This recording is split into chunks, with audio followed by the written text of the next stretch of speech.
किसी शहर के रेलवे स्टेशन पर एक भिखारी रहता था। वो वहां आने जाने वाली रेलगाड़ियों में बैठे यात्रियों से भीख मांगकर अपना पेट भरता था।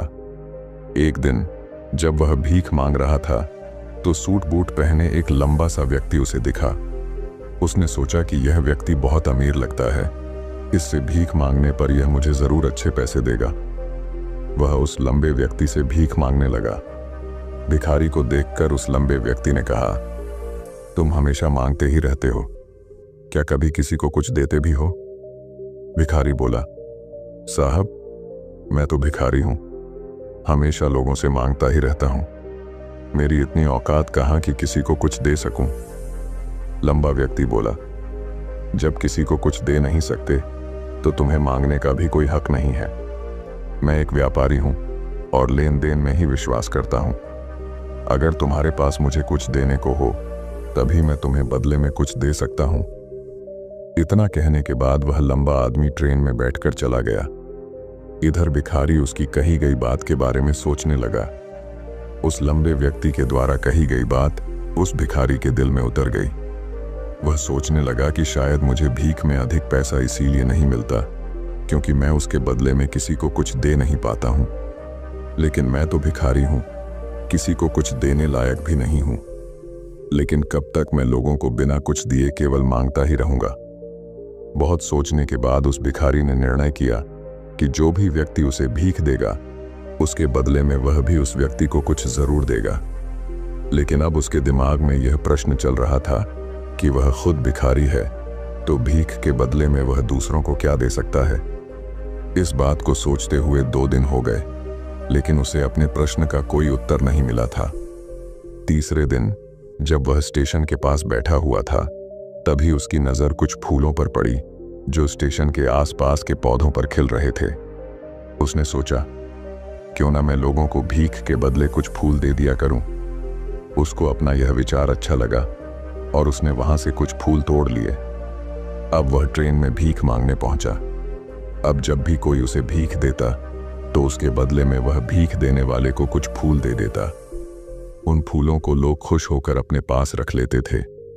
अब भिखारी रोज फूल तोड़ता और भीख के बदले में उन फूलों को लोगों में बांट देता था। कुछ ही दिनों में उसने महसूस किया कि अब उसे बहुत अधिक लोग भीख देने लगे हैं। वह स्टेशन के पास के सभी फूलों को तोड़ लाता था। जब तक उसके पास फूल रहते थे तब तक उसे बहुत से लोग भीख देते थे, लेकिन जब फूल बांटते बांटते खत्म हो जाते तो उसे भीख भी नहीं मिलती थी। अब रोज ऐसा ही चलता रहा। एक दिन जब वह भीख मांग रहा था तो उसने देखा कि वही लंबा व्यक्ति ट्रेन में बैठा है जिसकी वजह से उसे भीख के बदले फूल देने की प्रेरणा मिली थी। वह तुरंत उस व्यक्ति के पास पहुंच गया और भीख मांगते हुए बोला, आज मेरे पास आपको देने के लिए कुछ फूल हैं। आप मुझे भीख दीजिए तो बदले में मैं आपको कुछ फूल दूंगा। उस लंबे व्यक्ति ने उसे भीख के रूप में कुछ पैसे दे दिए और भिखारी ने कुछ फूल उसे दे दिए। उस लंबे व्यक्ति को यह बात बहुत पसंद आई।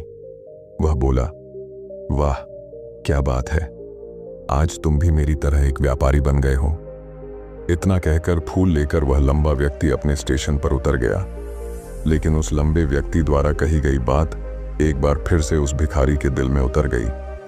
वह बार बार उस लंबे व्यक्ति के द्वारा कही गई बात के बारे में सोचने लगा और बहुत खुश होने लगा। उसकी आंखें अब चमकने लगीं।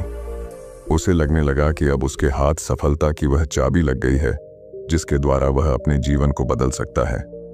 वह तुरंत ट्रेन से नीचे उतरा और उत्साहित होकर बहुत तेज आवाज में ऊपर आसमान की तरफ देखकर बोला, मैं भिखारी नहीं हूं, मैं तो एक व्यापारी हूं, मैं भी अमीर बन सकता हूं। लोगों ने उसे देखा तो सोचा कि शायद यह भिखारी पागल हो गया है और अगले दिन से वह भिखारी उस स्टेशन पर फिर कभी नहीं दिखा।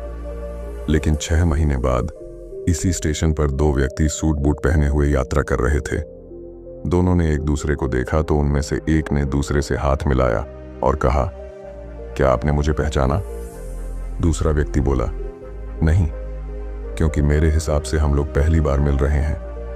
पहला व्यक्ति बोला, नहीं, आप याद कीजिए, हम पहली बार नहीं बल्कि तीसरी बार मिल रहे हैं। दूसरा व्यक्ति बोला, मुझे याद नहीं, वैसे हम पहले 2 बार कब मिले थे? अब पहला व्यक्ति मुस्कुराया और बोला, हम पहले भी 2 बार इसी ट्रेन में मिले थे। मैं वही भिखारी हूं जिसको आपने पहली मुलाकात में बताया कि मुझे जीवन में क्या करना चाहिए, और दूसरी मुलाकात में बताया कि मैं वास्तव में कौन हूं। दूसरा व्यक्ति मुस्कुराया और अचंभित होते हुए बोला, ओ, याद आया, तुम वही भिखारी हो जिसे मैंने एक बार भीख देने से मना कर दिया था और दूसरी बार मैंने तुमसे कुछ फूल खरीदे थे। लेकिन आज तुम ये सूट बूट में कहाँ जा रहे हो और आजकल क्या कर रहे हो? तब पहला व्यक्ति बोला, हाँ, मैं वही भिखारी हूं, लेकिन आज मैं फूलों का एक बहुत बड़ा व्यापारी हूं और इसी व्यापार के काम से ही दूसरे शहर जा रहा हूं।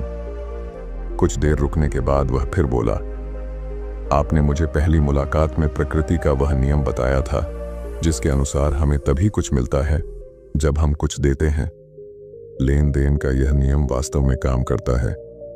मैंने यह बहुत अच्छी तरह महसूस किया है, लेकिन मैं खुद को हमेशा भिखारी ही समझता रहा।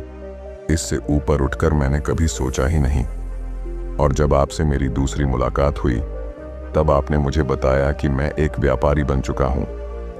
अब मैं समझ चुका था कि मैं वास्तव में एक भिखारी नहीं बल्कि व्यापारी बन चुका हूं।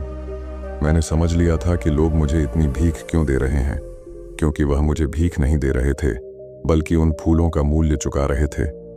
सभी लोग मेरे फूल खरीद रहे थे क्योंकि इससे सस्ते फूल उन्हें कहाँ मिलते। मैं लोगों की नज़रों में एक छोटा व्यापारी था, लेकिन मैं अपनी नज़रों में एक भिखारी ही था। आपके बताने पर मुझे समझ आ गया कि मैं एक छोटा व्यापारी हूँ। मैंने ट्रेन में फूल बांटने से जो पैसे इकट्ठे किए थे उनसे बहुत से फूल खरीदे और फूलों का व्यापारी बन गया। यहाँ के लोगों को फूल बहुत पसंद है और उनकी इसी पसंद ने मुझे आज फूलों का एक बहुत बड़ा व्यापारी बना दिया। दोनों व्यापारी अब खुश थे और स्टेशन आने पर साथ उतरे और अपने अपने व्यापार की बात करते हुए आगे बढ़ गए। दोस्तों, इस कहानी से हमें बहुत कुछ सीखने को मिलता है। कहानी में लंबा व्यापारी गिव एंड टेक के नियम को बहुत अच्छी तरह जानता था। दुनिया के सभी बड़े व्यापारी इसी जीवन के नियम का उपयोग करके सफल हुए हैं। इस फॉर्मूले को उसने भिखारी को भी बताया। भिखारी ने इस प्राकृतिक नियम को अपना लिया और इसका असर उसके जीवन में साफ दिखाई देने लगा। उसने अपनी सोच बदली और उसकी जिंदगी बदल गई। यह कहानी हमें बताती है कि हम यदि अपनी सोच बदल लें तो कुछ भी हासिल किया जा सकता है। यदि हम खुद को छोटा समझते रहेंगे तो हम हमेशा छोटे ही बने रहेंगे। बड़ा बनने के लिए हमें अपनी सोच को बदलना होगा और खुद के बारे में बड़ा सोचना होगा। कहानी का सार यह है कि सफलता आपकी सोच में छुपी होती है। खुद का आत्मसम्मान जगाइए, अपनी सोच को बड़ा बनाइए और देखिए कैसे आप सफलता के शिखर पर पहुंच जाते हैं।